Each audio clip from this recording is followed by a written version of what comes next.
Tiga. Assalamualaikum warahmatullahi wabarakatuh.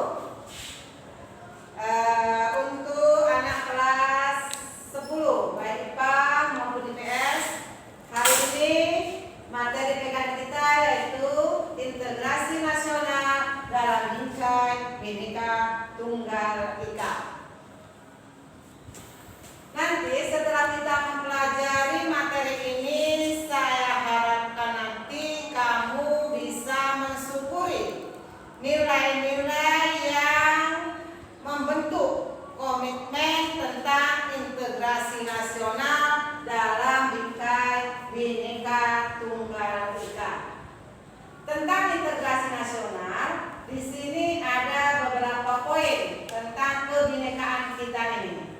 Kebinekaan daripada bangsa Indonesia. Yang pertama yaitu kebinekaan suku, bangsa, dan budaya. Bangsa Indonesia ini terdiri dari banyak suku dan banyak bahasa daerah yang menjadi satu kesatuan, yaitu Negara Kesatuan Republik Indonesia. Hampir 300 suku yang ada di Indonesia tersebar di seluruh wilayah Indonesia, dan kurang lebih 102 bahasa daerah yang tersebar di wilayah Indonesia.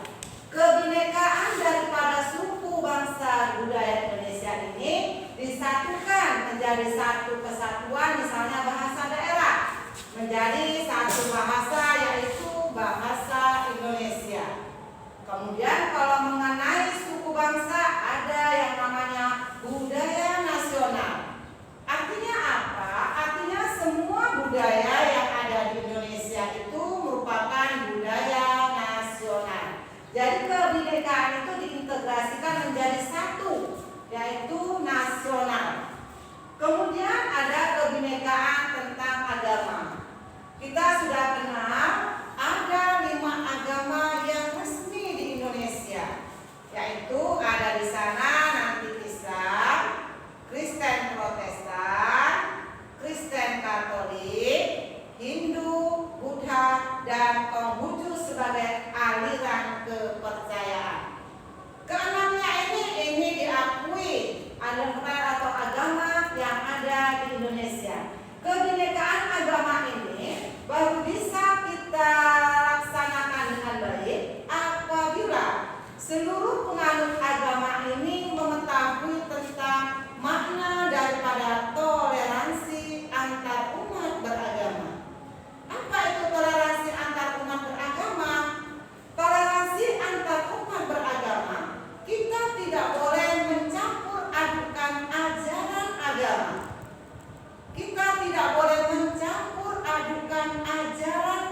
juga seperti lemak, tapi bukan berarti kita membedakan itu